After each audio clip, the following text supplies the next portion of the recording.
Well, joining us now is longtime Berkshire shareholder Bill Stone. He is the CIO at the Glenview Trust Company. Bill, a momentous weekend.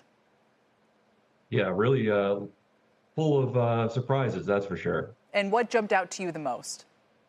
Well, I think it wasn't so much not a surprise to me that he would have handed over even the CEO title in the sense of, because it can come with different responsibilities, right? Because Greg had been managing the operations essentially for, quite some time, at least a couple years, I think, had been, running really most or all of those. I think to me, the biggest one was that he was clear that Greg Abel would have the final say in capital allocation. And that's always been Warren Buffett's role. I think you said it earlier, which I thought was, the perfect way to put it, which is Warren Buffett is becoming Greg Abel's Charlie Munger, because that's exactly the way it worked before. Warren Buffett made the final call, but he liked to bounce things off Charlie Munger. Right. And so, obviously this now sets up the ability for Greg to do so. How do you think he'll be at capital allocation? I mean, he's traditionally an operations guy. He is. And I mean, I think that's likely his, well, I don't know, I want to say it's his greatest strength, but that's probably a lot of what Berkshire Hathaway needs, right? It's a ton of great businesses now. It's different than it was when it was a one textile mill and then a few other businesses. But I think we shouldn't cut Greg on the fact that he built a lot of Berkshire Hathaway Energy. So, he's made a number of acquisitions there. He was certainly integral in the buying of at least the portions of those Japanese trading companies. So he has been involved in quite a few deals.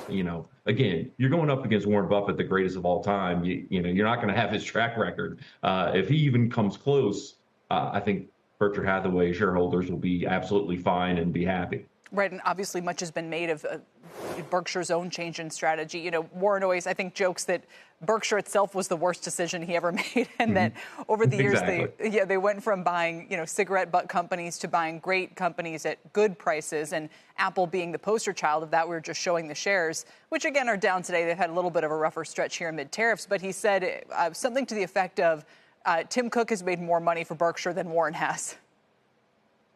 Yeah, and he also said even at this meeting that size is the enemy or one of the enemies of Berkshire Hathaway, and that's something Greg, certainly Warren Buffett's dealt with it here in recent years, but that's certainly something Greg has to deal with, and so there may be other levers, like I said, more operational kind of levers to pull as well, because you are dealing with a lot of businesses that maybe could be improved a bit and things like that. So I think there are some, say different opportunities. He doesn't have to be Warren Buffett. He can be Greg Abel. Do you expect, I think it was Bill Ackman or others who have said this, that they expect more buybacks, maybe a dividend even? I mean, this is a huge cash pile.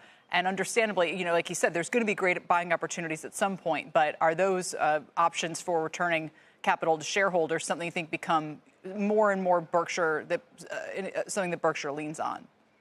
Well, I mean, I think not at probably these prices of Berkshire, and I think that's the one thing where I don't get too worried about the little sell-off today. If it sells off enough, they will be in because they've got plenty of cash to buy it back. So that's the kind of, support you have under the stock. But I think on the dividend, I don't think you'll see a dividend until Warren Buffett is gone, and I mean gone, not just moving to just the chairman role. And that's not even for sure, but I think I look at it as two different things. Shareholders with Warren Buffett would give him tons of room, right? Because he earned it. He was allowed to keep all that cash on the balance sheet because you wanted him to have it. Greg Abel may not, and I would argue won't have that much room relative. Certainly once Buffett's gone, there is no other company I can think of that's allowed to keep, that kind of cash on the balance sheet. But if he continues to starts performing, starts well, perhaps he can keep it that way.